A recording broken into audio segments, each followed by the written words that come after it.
Brigitte Lahaie, Sud Radio, le sexe au conseil. Eh bien, Françoise Saint-Père, on va parler de fantasmes et vous allez peut-être pouvoir aussi en dire un peu dans ce sexo-conseil.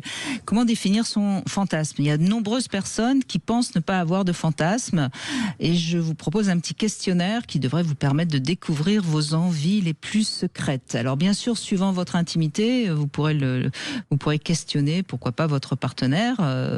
Mais déjà, est-ce que de temps en temps, vous n'avez pas une idée de scénario comme ça qui vous traverse l'esprit, un lieu qui vous traverse l'esprit, une position, et peut-être que vous pourriez déjà découvrir quelque chose que vous n'avez jamais fait ou qui vous ferait fantasmer et que vous n'avez pas envie de faire, parce qu'un fantasme, c'est pas forcément nécessaire de le réaliser. Ensuite, on peut aller dans différents axes.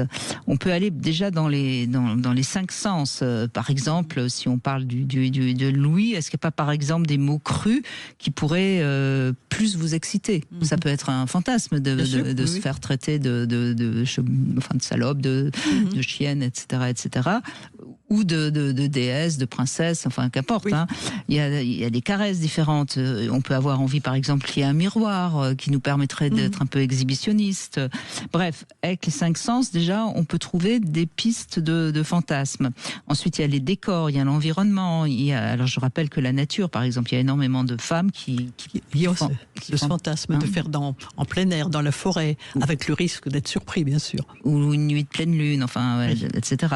Après, il y a tous les vêtements, les textures, l'utilisation d'objets, enfin, voilà. Donc c'est vraiment important de bien comprendre qu'un fantasme, c'est pas un truc énorme qu'on va faire avec, je sais pas moi, avec 3 hommes ou 5 femmes, de se retrouver dans un harem. C'est parfois des tout petits trucs, et c'est par des petits trucs qu'on libère un peu sa libido et qu'on ouvre un petit peu la boîte de Pandore, quoi.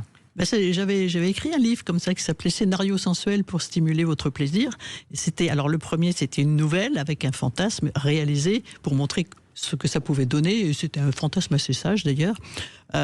Et puis ensuite, j'avais fait des scénarios qui ne se terminaient pas. Et je disais, à vous de le terminer comme vous le souhaitez. Mais ça donnait une idée. Et je trouvais que les scénarios, c'était un bon truc parce qu'on rentre dans une histoire et du coup, la personne se libère pour dire ce dont elle a vraiment envie. Et la manière dont elle va terminer l'histoire va parler d'elle, évidemment, et de sa fantasmatique. Absolument. Oui. Absolument. Et les scénarios, si on peut les tester avec plusieurs personnes, ce que j'ai fait, parce que je suis très consciencieuse, et je me suis aperçue que mes partenaires ne le vivaient pas du tout de la même façon. C'est ça, chacun trouvait sa fin. Et ça, c'était vraiment intéressant. Oui.